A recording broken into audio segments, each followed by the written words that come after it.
sahabat DKB, kita kembali berjumpa dalam acara Gema Kasih Indonesia, sebuah program yang dirancang untuk membicarakan masalah-masalah sosial politik kemasyarakatan dan tentu saya lihat dari perspektif iman Kristen, juga membicarakan perkembangan pemikiran dalam dunia teologi atau dalam kehidupan bergereja, supaya dengan demikian kehidupan bergereja bisa berjalan beriringan dengan kehidupan kemasyarakatan dan kita bisa merespon situasi dengan semakin tepat, sehingga iman kita itu bukan hanya menjadi iman yang ada dalam hati, tapi iman yang memberi warna bagi dunia. Nah, dalam episode kali ini kita akan berbicara mengenai Paskah dan politik pasca Pilpres. Paskah dan politik pasca Pilpres. Untuk membicarakan topik ini telah hadir narasumber kita yang sudah tidak asing lagi bagi Anda, yaitu Bapak Pendeta Darwin Darmawan. Selamat datang kembali Pak Darwin. Halo Pak Arlianus, Ya. Terima kasih sudah diajak diskusi. Ya, terima kasih nih.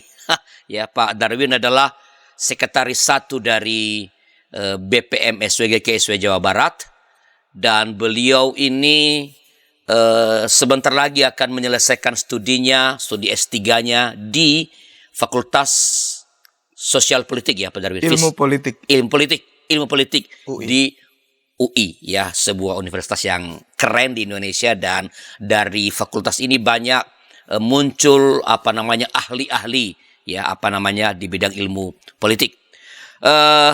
Kita baru saja merayakan Paskah Pak Darwin, ya, hari Minggu yang lalu, hari Minggu yang lalu. Dan tidak lama sebelum itu kita baru saja juga menyelesaikan sebuah peristiwa yang sangat penting bagi kita sebagai bangsa, itu pemilihan anggota legislatif dan pemilihan presiden dan wakil presiden. Nah, ini ada dua peristiwa besar ini yang berdekatan. Sehingga saya dulu Pak Darwin pernah bicara mengenai kebangkitan nasional dan pemilu, ya. Pemilu. Ya. Bagaimana melihat pemilu sebagai kebangkitan secara nasional gitu ya. Dan artinya kan pemilu sangat penting ya bagi kehidupan kita sebagai bangsa.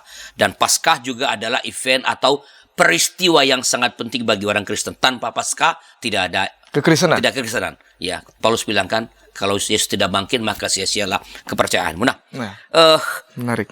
Saya ingin mulai dengan meminta Pak Darwin, coba bagaimana Pak Darwin melihat situasi politik pasca pemilu itu. Utamanya sebenarnya pasca pemilihan presiden, wakil presiden. Karena pemilihan pileg itu kelihatannya tidak terlalu mendapat perhatian.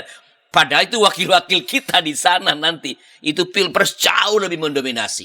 Hampir pileg itu atau anggota legislatif hampir tidak dibicarakan di media-media tentang presiden dan wapres. Bagaimana Pak melihat politik pasca, terutama setelah keluarnya hasil quick count?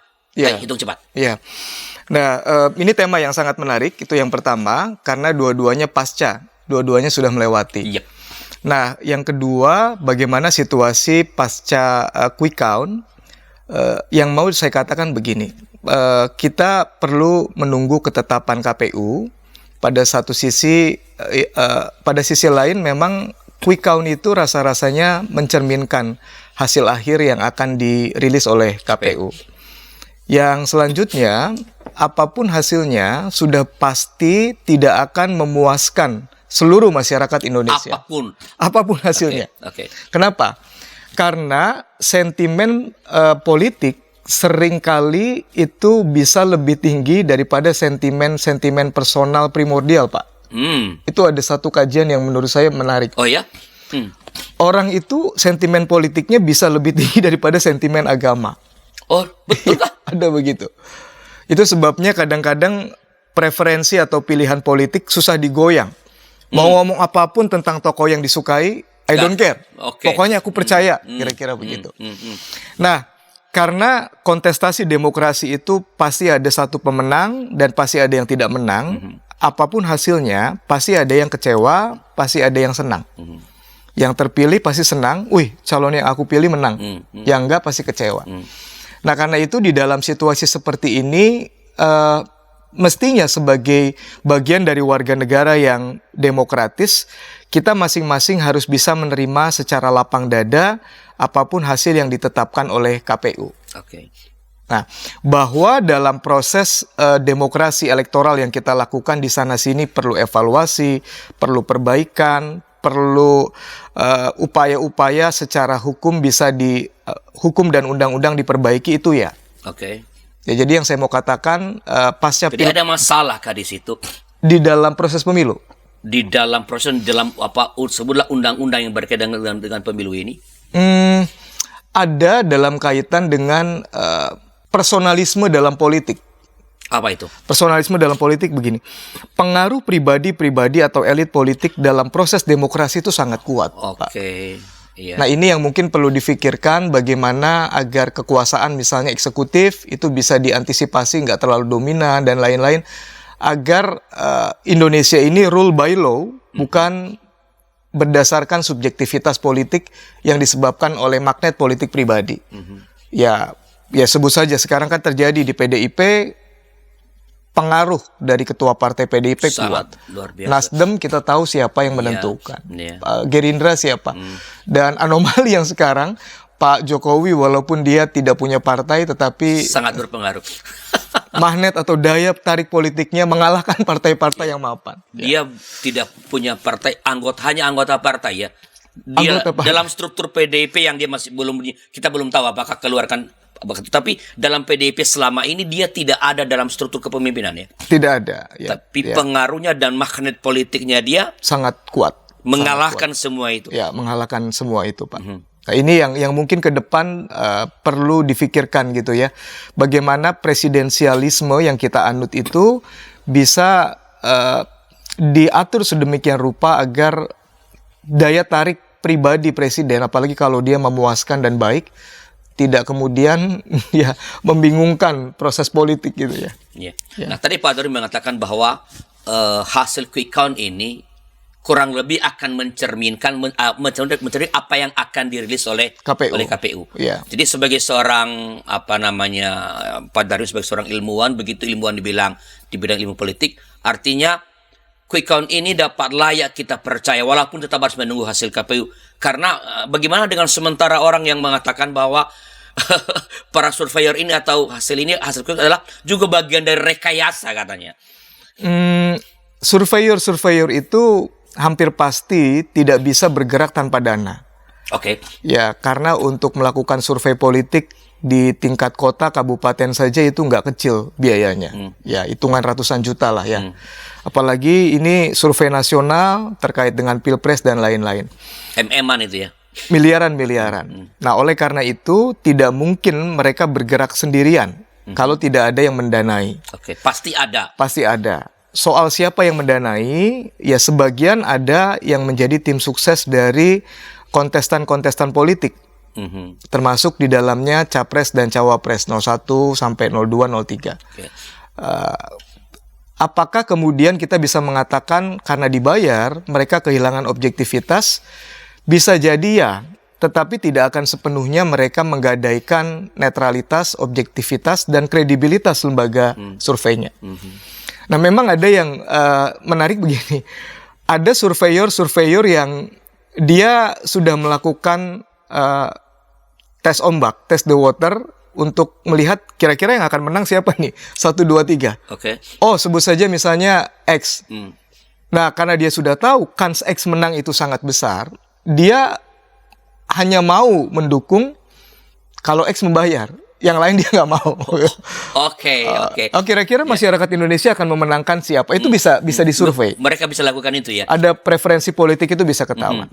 Nah, lembaga-lembaga ini saya tahu ada yang saya cuma mau mendukung ini kalau dibayar ini.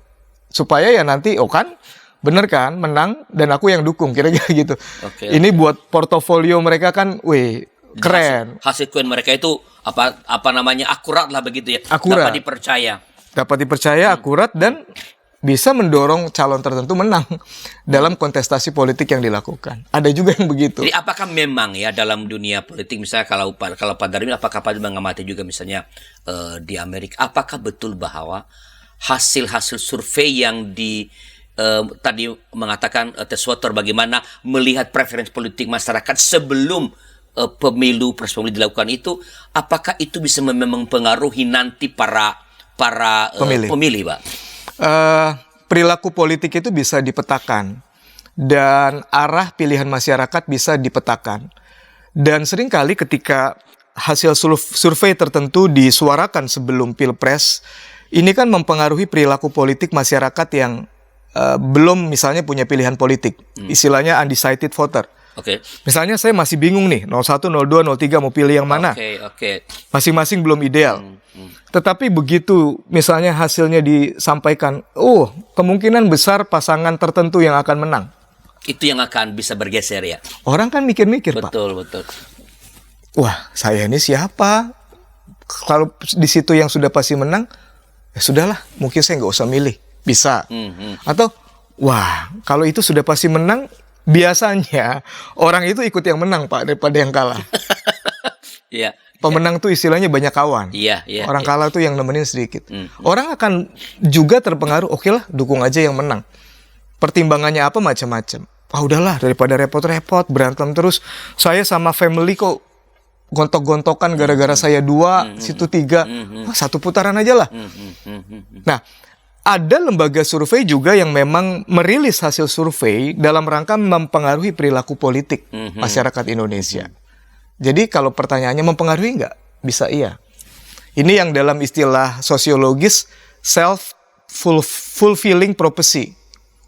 Nubuatan atau ramalan yang nanti akan terpenuhi karena pengaruh hasil surveinya gitu. Jadi memang mempengaruhi, bisa mempengaruhi. Bisa mempengaruhi. Oke.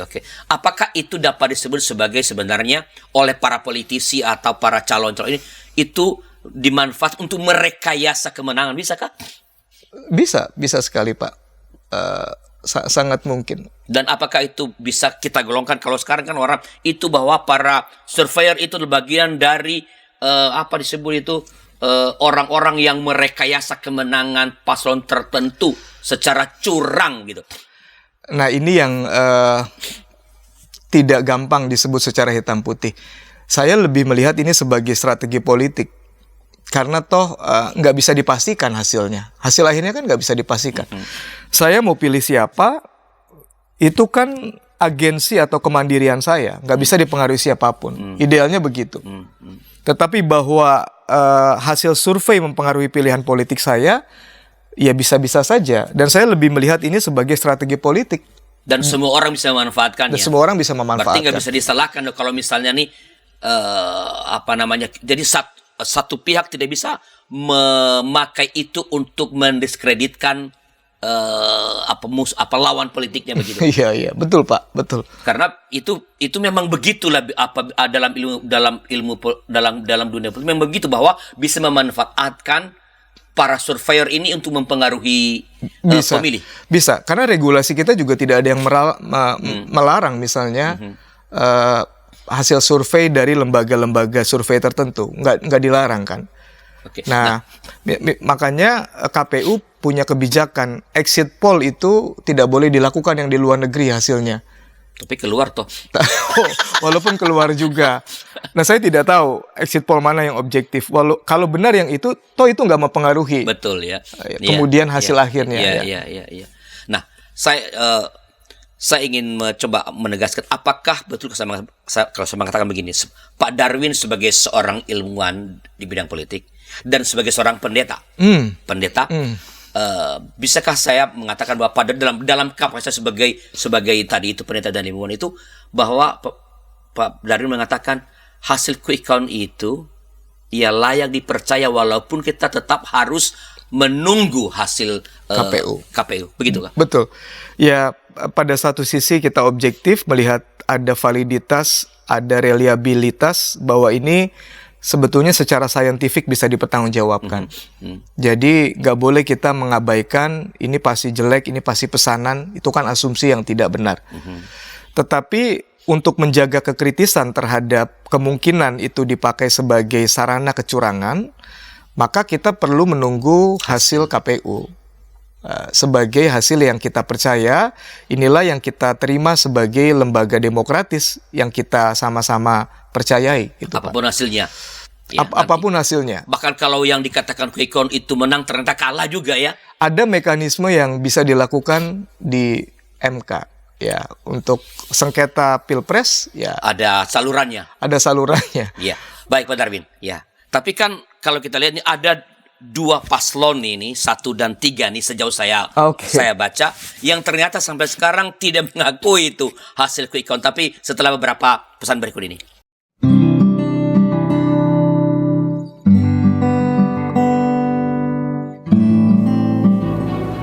Hi folks, this is Daily Spirit for Youth, a daily devotional that helps you grow closer to God and apply His Word to your life.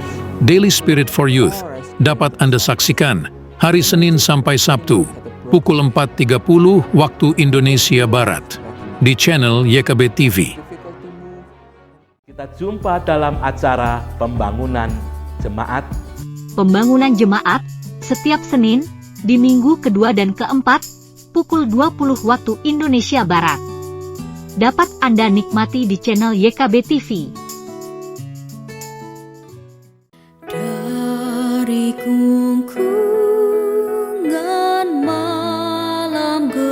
Nyanyikanlah nyanyian baru setiap hari Rabu pukul 12 waktu Indonesia Barat. Dapat Anda nikmati di channel Lagu Rohani YKB TV.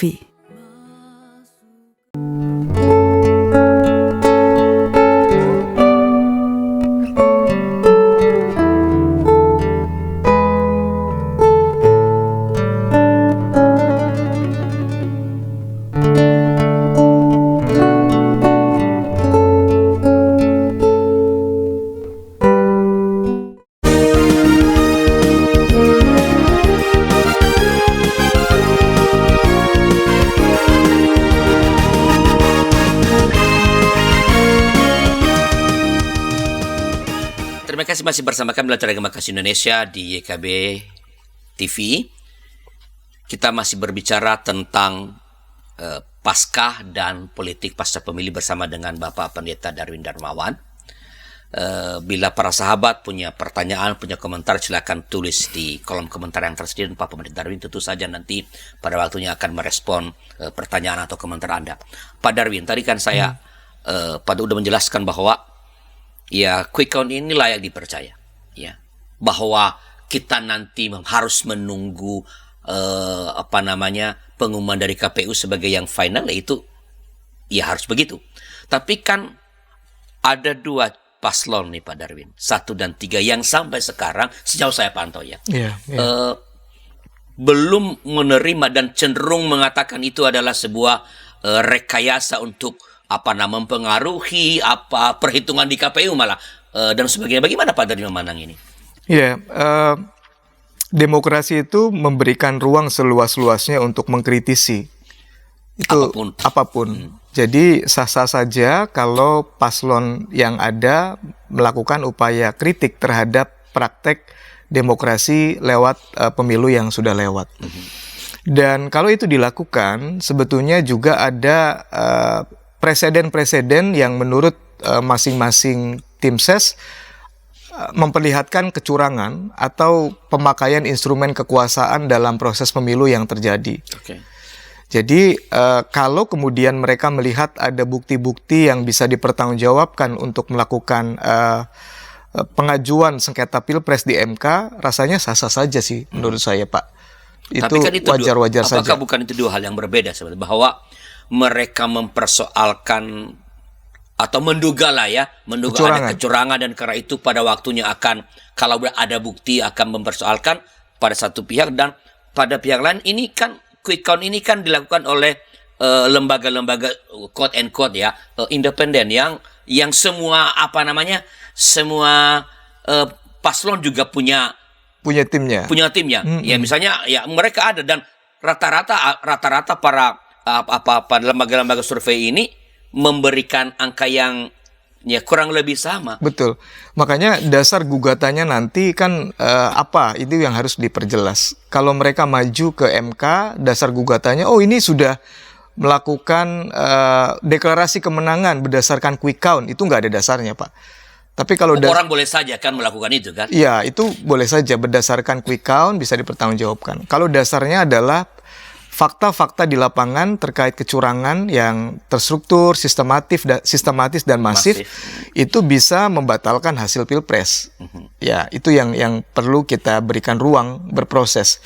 Yang kedua kan sedang dijajaki, saya nggak tahu muaranya gimana ke depan, proses politik melalui DPR, ya, melalui partai-partai politik yang menggulirkan wacana hak angket.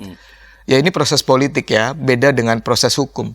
Yang pertama tidak bisa membatalkan hasil pilpres kalau diketemukan fakta kecurangan TSM tadi. Yang kedua proses politik ya ujungnya proses politik, bisa pemaksulan dan lain-lain dan seterusnya. Tapi ya. kan mengenai, menurut saya itu bagian dari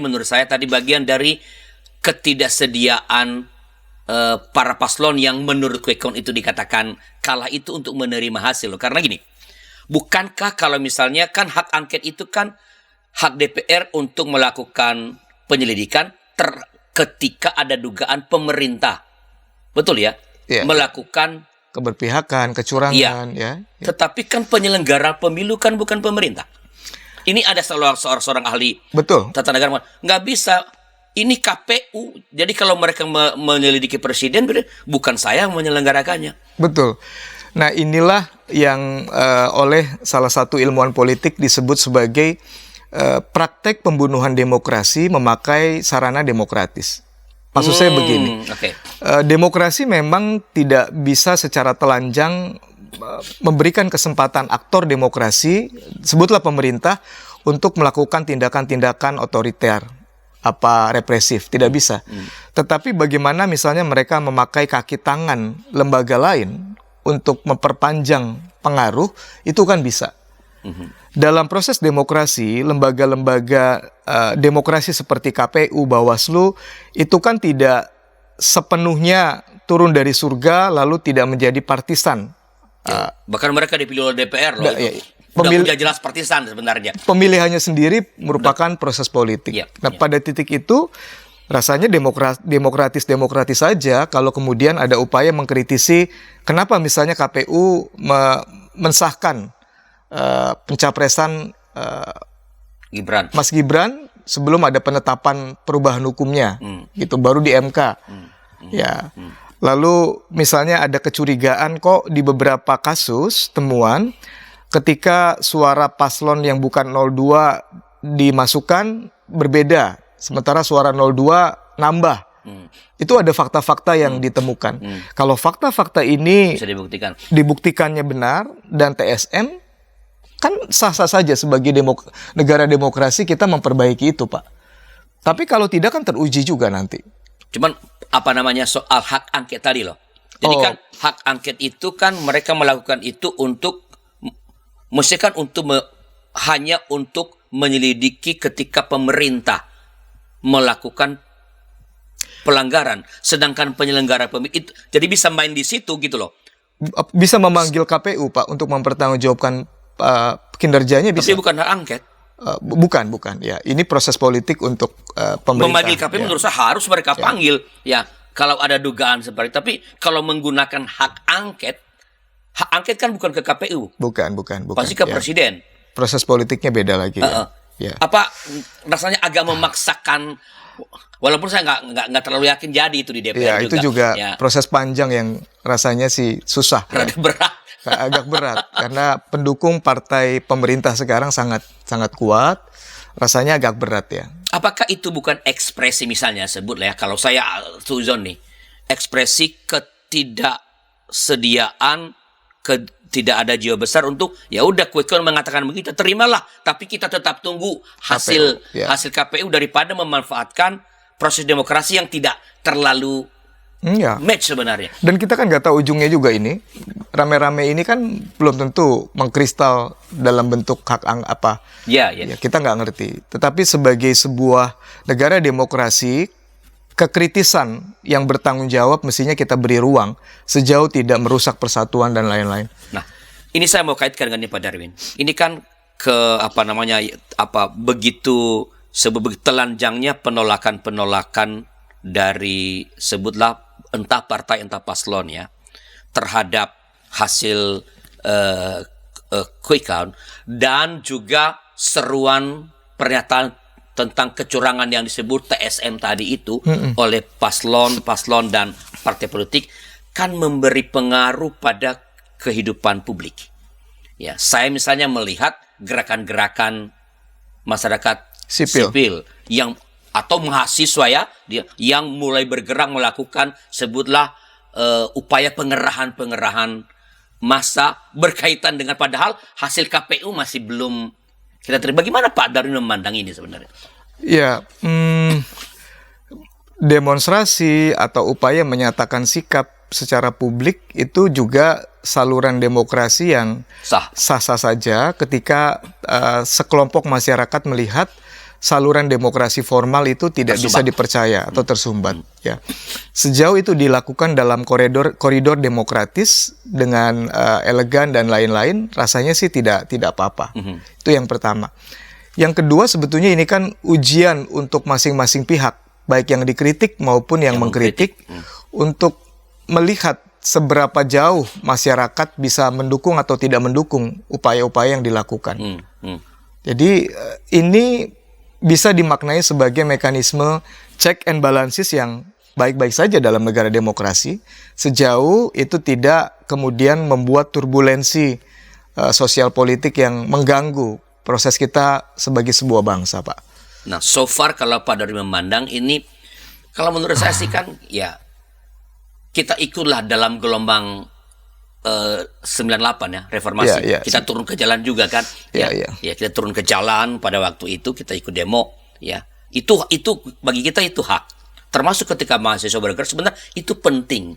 Tapi seberapa jauh Pak Darwin melihat apa namanya gerakan-gerakan yang menurut saya ya bisa keliru, dipengaruhi oleh begitu kerasnya seruan dari para paslon dan partai politik ini untuk mengatakan kecurangan yang sampai sekarang memang belum bisa dibuktikan, yang menimbulkan gerakan-gerakan arus bawah ini sejauh mana bisa menimbulkan konflik horizontal. Kalau melihat tingkat kepuasan publik kepada pemerintahan Pak Jokowi dan situasi pasca Pilpres Pileg pemilihan DPD belakangan ini, rasanya sih menurut saya nggak akan terjadi ya. Nah, yang kedua, kita tetap perlu melihat secara objektif bahwa ada suara-suara dari kelompok civil society yang objektif dan boleh kita maknai sebagai nurani bangsa yang perlu terus disuarakan. Jauh sebelum rame-rame karena situasi pasca Pilpres yang ditenggarai curang, kan ada tokoh-tokoh seperti Romo Frans Magnis yang kita tahu beliau bisa dimaknai sebagai salah satu nurani bangsa ya. Sudah ngobrol juga kecenderungan perlu hati-hati kalau kekuasaan berpihak ya. Upaya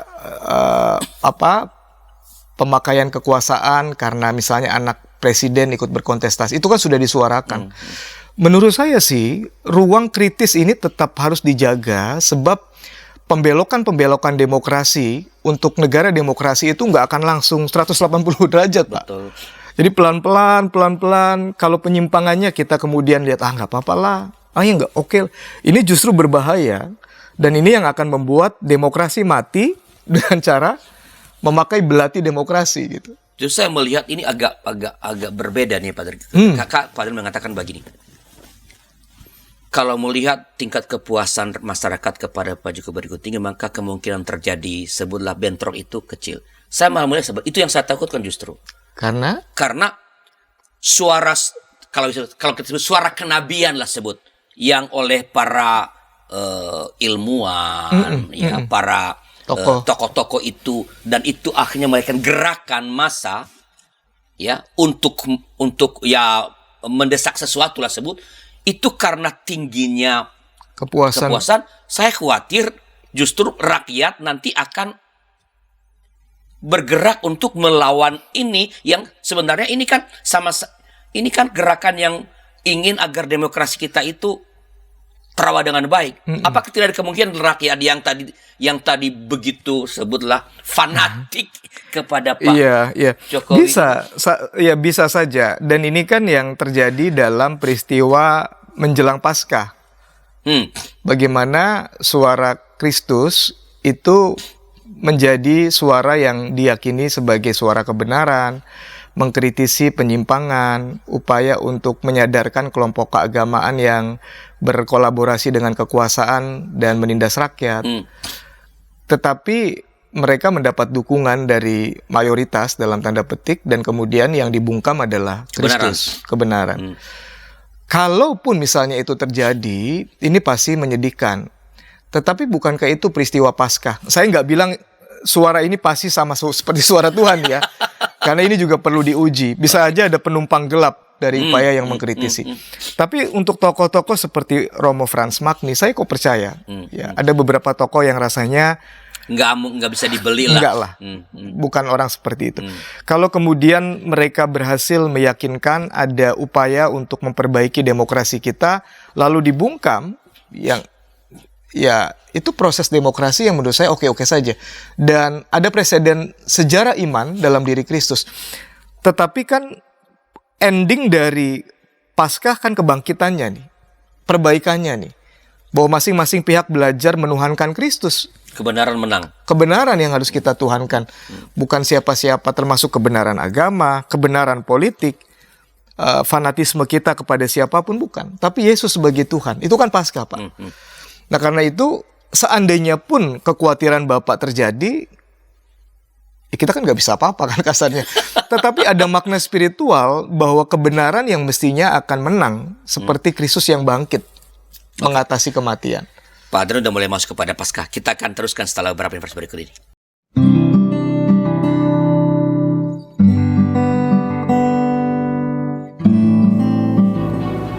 Hi folks, this is Daily Spirit for Youth, a daily devotional that helps you grow closer to God and apply His Word to your life.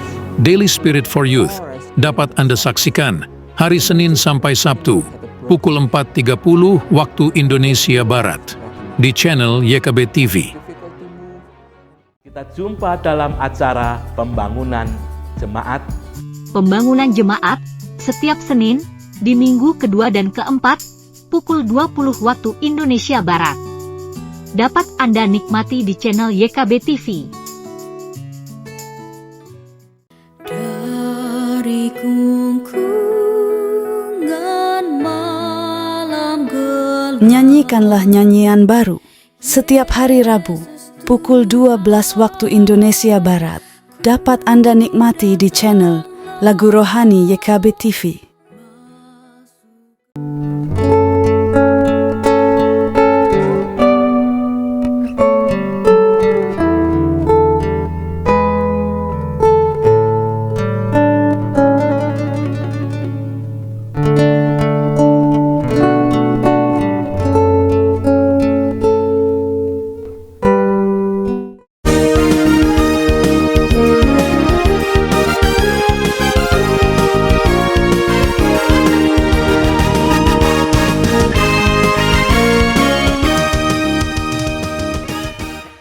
Terima kasih masih bersama kami dalam acara Gema Kasih Indonesia. Ini adalah segmen yang terakhir, kita bicara mengenai Paskah dan politik pasca Pilpres. Ya. Bila masih ada pertanyaan, ada komentar, silakan tulis di kolom komentar. Pak Pendeta Darwin tentu akan merespon pada waktu. Pak Darwin tadi udah mulai bicara mengenai bahwa bagaimana Kristus itu dibungkam, bukan dibungkam, bagaimana dia dikalahkan, seolah-olah dikalahkan mati, tapi pada akhirnya kan dia bangkit. Nah, apa sih pesan utama Paskah itu, Pak? Iya, pesan utama Paskah saya kira bagaimana, ini dalam kaitannya dengan relasi power atau kekuasaan ya. Bagaimana kebenaran ilahi itu mesti terus dihidupkan dalam proses bersama, dalam kehidupan bersama. Itu yang menjadi pesan Paskah dalam kaitan dengan perspektif politik. Nah, Kristus kan membawa kebenaran kerajaan Allah dalam kehidupan bersama, dan karena itu dia berbenturan dengan praktek-praktek kekuasaan yang korup, manipulatif, dan seterusnya. Tetapi dia tidak menyerah menghadapi itu, dia terus memperjuangkan, bahkan sampai mengorbankan dirinya sendiri. Tapi kebenaran nggak pernah akan bisa dimatikan. Dia mungkin bisa kalah, tapi kebenaran nggak pernah bisa mati. Menurut saya itu adalah pesan Paskah yang relevan dalam melihat praktek politik di banyak negara, gitu Pak. Dalam semangat pesan Paskah seperti itu, ya, bagaimana atau apa yang mesti dilakukan berkaitan dengan situasi politik pasca Pilpres tadi yang tadi Pak Daru udah bicarakan bahwa udah ada hasilnya, mari belajar menerima sampai menunggu hasil resmi KPU. Tapi pada saat yang sama kan ada suara-suara yang mengatakan bahwa ada sesuatu yang perlu dikoreksi, yang perlu diperbaiki dalam seluruh proses ini, dan itu terlihat sampai sekarang masih sangat kencang. Dan dalam semangat pesan Paskah tadi, apa yang perlu kita lakukan? Nah, yang unik menurut saya dari kebenaran kerajaan Allah yang Yesus tampilkan adalah Dia tidak mengorbankan pihak lain yang dianggap bersalah. Dia tidak mengorbankan pihak lain yang dianggap bersalah. Dia malah mengorbankan dirinya sendiri yang memperjuangkan kebenaran, dan dirinya adalah kebenaran. Ini menurut saya yang tidak dimiliki dalam praktek demokrasi sekuler. Masing-masing pihak ketika merasa dirinya berada di pihak yang benar, cenderung menyalahkan, cenderung menyudutkan, cenderung mengorbankan. Yang kita takuti dari upaya merawat demokrasi adalah ketika terjadi konflik horizontal, karena masing-masing pihak punya pengikut. Nah, kalau meneladani semangat Paskah Kristus, Kristus tidak mengorbankan pihak lain walaupun pihak lain salah. Kristus malah mengorbankan dirinya yang benar. Malah mereka yang berdosa mendapatkan pembenaran oleh karena dirinya dipersalahkan, quote and quote, di atas kayu salib.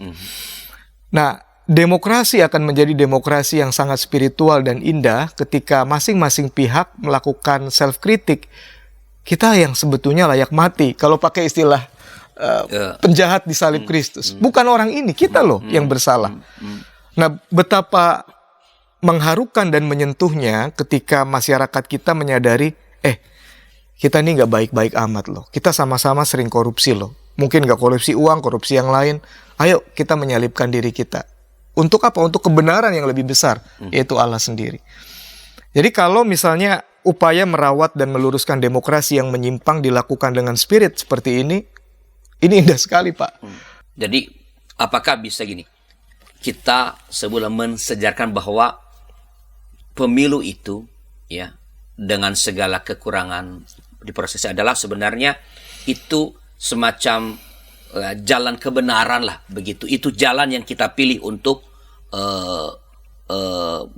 memperjuangkan kebenaran, begitu. Maka ketika dalam prosesnya itu kita melihat ada hal-hal yang sebutlah keliru, atau kalau pakai istilah yang sekarang banyak, ada kecurangan-kecurangan. Bukan pemilunya yang kita apa-apain, tapi bagaimana kecurangan kalau ada, ya, mesti dibuktikan, ya. Kesalahan itu mesti diungkapkan dengan terang benderang supaya perbaikan-perbaikan yang menyelamatkan kehidupan berbangsa ini akan bisa terlaksana. Apakah begitu? Betul sekali, Pak. Ya. Jadi ada pengakuan kalau ada penyimpangan, kekeliruan, ini harus kita katakan salah dan kita perbaiki. Tapi ini tidak boleh jadi dasar untuk membubarkan kesepakatan bersama sebagai sesama satu bangsa, sebagai sesama rakyat Indonesia. Apalagi misalnya salah satu jargon KPU adalah pemilu ini sarana integrasi bangsa. Sarana integrasi bangsa. Maka sedapat mungkin kalau nanti sudah ada penetapan KPU, ya kita merayakan kebersamaan kita sebagai satu bangsa yang berproses menghadirkan kebenaran Allah, bukan kebenaran versi masing-masing pihak yang kadang-kadang sangat relatif karena direduksi sebagai kekuasaan praktis. Gitu. Oke, jadi artinya entah pihak yang sekarang dikatakan sebutlah menurut hasil hitung cepat itu sebagai pemenang, entah yang kalah, mesti sama-sama berjuang untuk mengungkapkan kebenaran-kebenaran itu dan mengakui ketika ada kecurangan itu. Ya, pada saat yang sama menjaga agar ini tidak merusak proses demokrasi kita dan utamanya merusak kohesi sosial kita, begitu. Betul, Pak. Betul sekali, Pak. Ya. Karena jangan cuma membangun bangsa 5 tahun sekali, karena membangun bangsa itu proses yang nggak boleh berhenti sepanjang ada rakyat dan pemerintah yang disebut NKRI gitu Pak. Sebutlah ada kecurangan, entah TSM entah tidak, soal lain. Ya, karena setiap pemilu kan katanya pasti ada kecurangannya di negara manapun di Amerika juga sama. Ya, kalau TSM itu soal lain. Ya, sebelum ada kecurangan dalam proses pemilu kali ini misalnya. Nah, kan kita perlu menatap ke depan. Ya. Apa yang mesti kita lakukan? Ya, baik oleh sebagai negara dan juga gereja nih, misalnya supaya yang begini ini tidak terus masih ada loh November nanti. Kalau saya tuh lebih cenderung oke, bereskan ini cepat, kita arahkan pandangan ke pilkada. Kalau di sini memang ada kecurangan yang hebat, jangan sampai ketika pilkada hal yang sama terjadi. Ya. Apa yang perlu dilakukan? Ya itu tadi Pak, menghidupi semangat pasca Kristus yang walaupun dia berada dalam pihak yang benar, dia tidak mengorbankan orang lain untuk kebenaran yang dia perjuangkan. Alih-alih melakukan itu, dia mengorbankan dirinya sendiri supaya pertobatan itu lahir dari hati. Bukan karena saya benci, saya dijalimi, saya marah karena saya dikecewakan. Enggak, tapi oke, kita masing-masing memperjuangkan kebenaran secara lebih sungguh, ya bukan karena benci tidak benci, balas membalas gitu dan seterusnya. Termasuk merawat apa yang di depan yang rasanya perlu kita perbaiki. Yang Bapak bilang pilkada yang perlu kita songsong. Ada mekanisme politik dan hukum yang harus kita lakukan kalau memang ada kecurangan, tapi sudahlah, move on. Pasca juga kan mengajarkan, ya kadang-kadang secara manusia seakan-akan Yesus kalah. Tapi nggak kalah juga kan, bangkit. Ya kebangkitan inilah yang perlu kita terus hidupi. Bukan pada semangat kematian yang ya selalu kita temui dalam praktek kehidupan kita sebagai manusia. Dari pengamatan Pak Don terhadap baik partai-partai politik, pimpinannya maupun para calon-calon presiden kita ini. Karena masih calon ini kan kita belum penetapan, masih calon. Tiga-tiganya masih pasangan calon kan ini ya. Dari pengamatan Pak Don, apakah spirit seperti itu pada akhirnya nanti, spirit yang pasca tadi bahwa ya kita berjuang demi kebaikan bersama lah, sebut kampanye begitu, itu apakah spirit semacam itu ada dalam diri para pemimpin kita ini? Ya, mereka orang-orang terbaik yang dimiliki bangsa untuk dicalonkan sebagai pemimpin bangsa. Saya sangat yakin orang-orang ini dengan para pengikutnya tidak akan mengorbankan kebesaran NKRI untuk ambisi kekuasaan tertentu. Seandainya pun ada gesekan-gesekan, kelihatannya di Indonesia ini pemimpinnya, elit politik dan rakyatnya bisa cukup demokratis berdamai dengan ketidakharmonisan, ketidakidealan. Ya, mungkin ada konflik dan lain-lain, tapi itu nggak akan panjang karena visi Indonesia akan dikedepankan ketimbang ya kontestasi 5 tahunan. Sebab kita lihat dalam praktek demokrasi pasca reformasi, oposisi yang murni sekalipun tidak kemudian menjauhkan kan elit politik satu sama lain. Selalu bertemu ya. Apalagi mungkin ada koalisi dan kompromi politik yang pasti dilakukan. Jadi menurut Pak Darwin, walaupun sekarang ini masih ada sebutlah letupan-letupan ketidakpuasan, mungkin emosi, kemarahan di sana sini, itu sesuatu yang menurut saya juga sih wajar-wajar saja. Tapi kita percaya bahwa pada ujungnya nanti mereka akan memperlihatkan tadi spirit bahwa kita memperjuangkan bukan sekadar kemenangan atau kepentingan 5 tahunan, tapi kita sebenarnya memperjuangkan sesuatu yang lebih besar, yaitu bagaimana negara ini menjadi semakin maju. Betul sekali Pak. Ya, itu berita yang menyenangkan para sahabat, bahwa para pemimpin kita ini, para calon-calon presiden ini dan pemimpin partai kita, meskipun sekarang nampak di ruang publik mereka saling menghajar begitu ya dalam opini-opini, tapi kita percaya mereka orang-orang yang berjiwa besar yang pada waktu nanti akan memberi pernyataan-pernyataan dan memperlihatkan sesuatu yang mengatakan ya yang kita perjuangkan sebenarnya bukan kepentingan kelompok itu. Betul. Tetapi adalah kepentingan bangsa dan negara. Baik Pak Darwin, sebelum kita menutup percakapan kita, apakah sebut ada pesan penutup atau pesan pastoral kepada umat berkaitan dengan pokok percakapan kita kali ini? Silakan, Pak. Iya, Paskah mengajarkan kita untuk tidak menyerah terhadap kekuasaan yang mematikan. Paskah mengajarkan kita untuk fokus pada apa yang bisa dilakukan Tuhan, yaitu semangat kebangkitan. Karena itu walaupun banyak hal tidak ideal, jangan menyerah, teruslah bangkit bersama Tuhan yang bangkit. Terima kasih Pak Darwin. Jangan menyerah, perjuangkan terus hal-hal yang kita percayai adalah sebuah kebenaran, ya, sehingga pada waktu segala sesuatu itu menjadi semakin benar. Ya, kebenaran yang paling benar itu hanya Tuhan. milik, tapi semakin benar, semakin baik, semakin adil. Terima kasih para sahabat atas kebersamaan kita dalam acara Gema Kasih kali ini, dan terima kasih Pak Darwin sudah memberi waktu bersharing dengan kita. Saya percaya ini memberi pencerahan kepada para sahabat YKB, ya, termasuk warga jemaat kita yang mungkin masih terpolarisasi, belum move on.